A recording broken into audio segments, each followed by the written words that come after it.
Today, I, Assemblyman Michael Novakhov, call on the New York's press corps to stop shielding Democratic leaders who have endorsed Assemblyman Zohran Mamdani for mayor, a candidate whose record, socialism, and antisemitism pose a great threat to the safety and dignity of New York City Jewish community. I'm standing in front of Brooklyn Democratic Party leader Rodney Hermelin office. The press must ask the Brooklyn Democratic leader, along with congressional members Jerrold Nadler, Adriano Espaillat, and Nydia Velasquez, why they're endorsing a mayoral candidate who refuses to denounce the phrase "globalize the Intifada." That slogan isn't symbolic.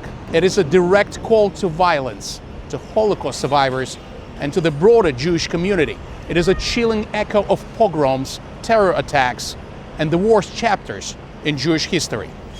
I'm standing in the Holocaust Memorial Park in Brooklyn with a Holocaust survivor.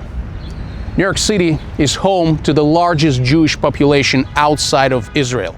Yet, these Democratic leaders are backing a candidate who refuses to affirm Israel's right to exist as a Jewish state, and who was arrested outside Senator Chuck Schumer's Brooklyn home just days after 1,400 Israelis, including infants and entire families, were slaughtered by Hamas on October 7th. That was not a protest for peace.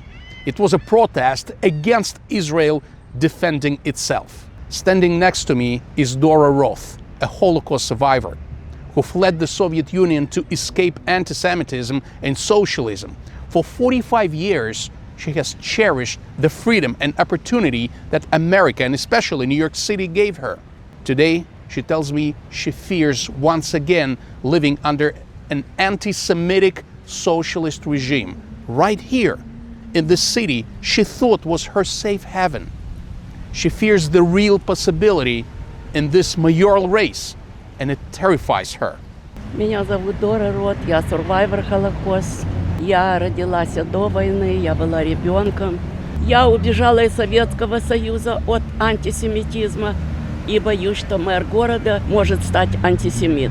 The press must ask Mamdani, what message was he sending by getting arrested, protesting Israel's right to defend itself just days after the Hamas massacre, while Jewish blood still stained the ground in Israel? And why haven't Democratic leaders who endorsed him been questioned about their values or their respect for Jewish life and safety? How can they justify standing by a man who chose to protest Israel's right to defend itself just hours after Jewish families were butchered in their homes? I'm standing at the 72nd Street subway station in Congressman Jerrold Nadler district. Nadler, who once attended Hebrew school in Borough Park and claims to represent Jewish values, must answer for leading Jews for Zohran, a group reportedly funded by anti-Israel organizations, some backed by George Soros, and groups linked to foreign interests hostile to Israel.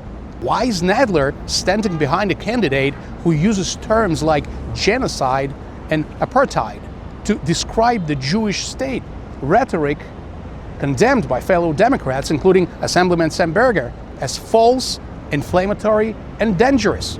If Congressman Nadler and Brooklyn Democratic Party leader Rodney Hermelin claim they oppose BDS, then why are they supporting a candidate who has actively led pro-BDS protests, like those at Columbia University? This is a dangerous double standard.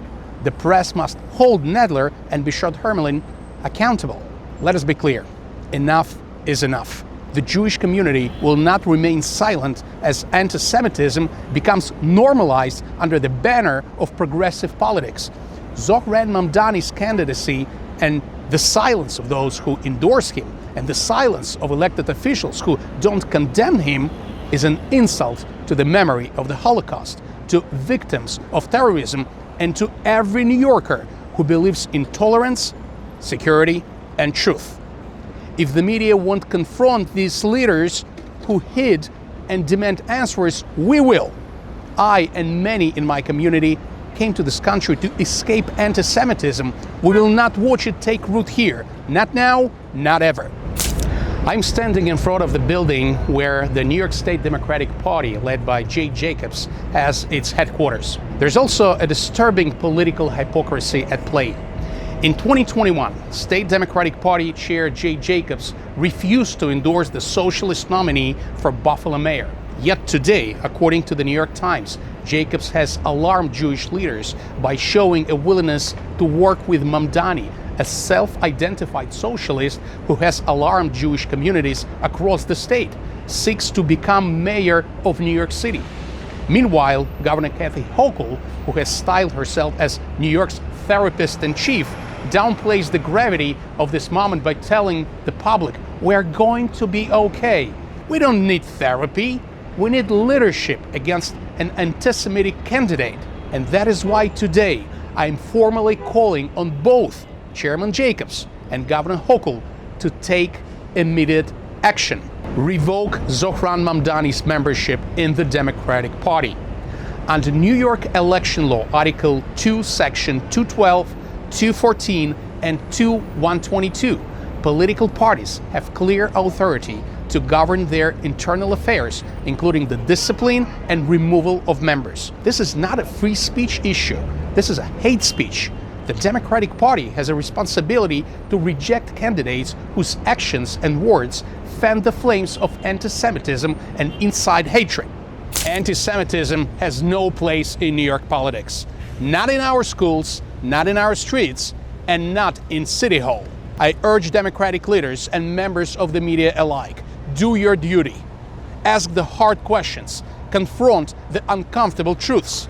The Jewish community is watching, and history is taking notes.